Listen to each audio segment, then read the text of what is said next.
Don't panic when you encounter a blue screen error.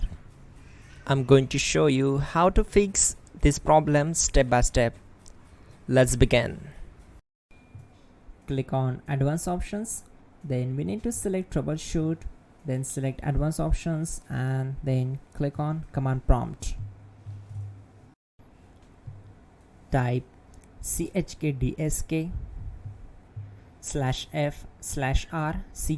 and hit enter to execute the command.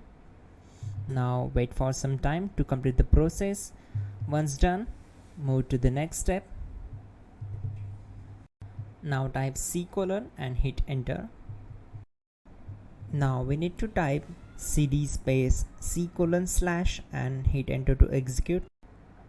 Type cd space Windows and simply hit enter to execute the command.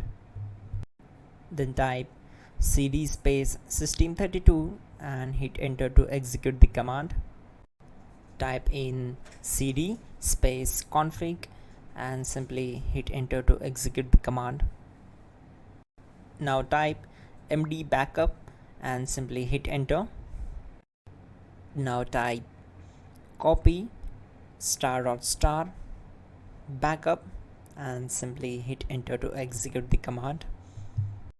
Now type md backup1 and hit enter.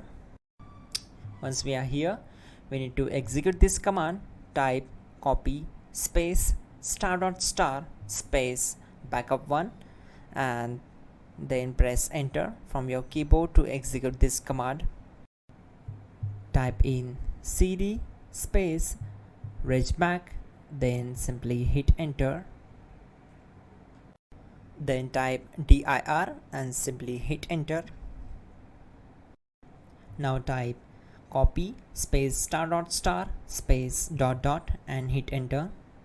Then type all and hit enter.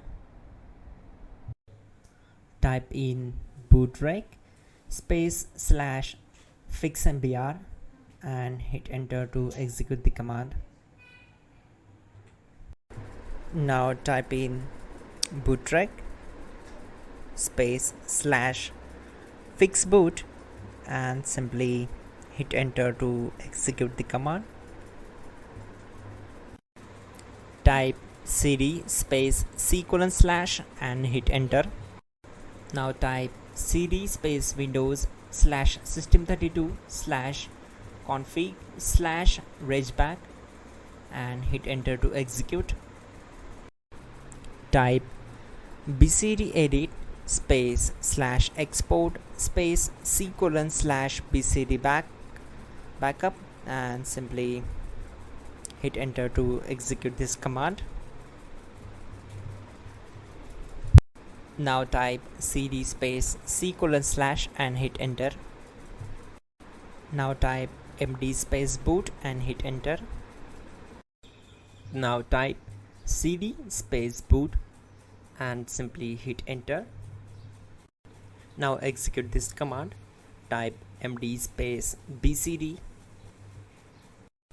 Type cd space C:/ and hit enter. Now type attrib space C:/ -boot -bcd space -h space -r space -s and hit enter to execute. Now execute this command. Type ren space C:/ /boot /bcd space bcd.old. Then simply hit enter to execute this command. And once done, let's move to the next command. Type bootrec space /rebuild bcd and hit enter. Type exit and hit enter. Now click on continue. It will restart your system. So that's it guys, your problem is solved and you are good to go.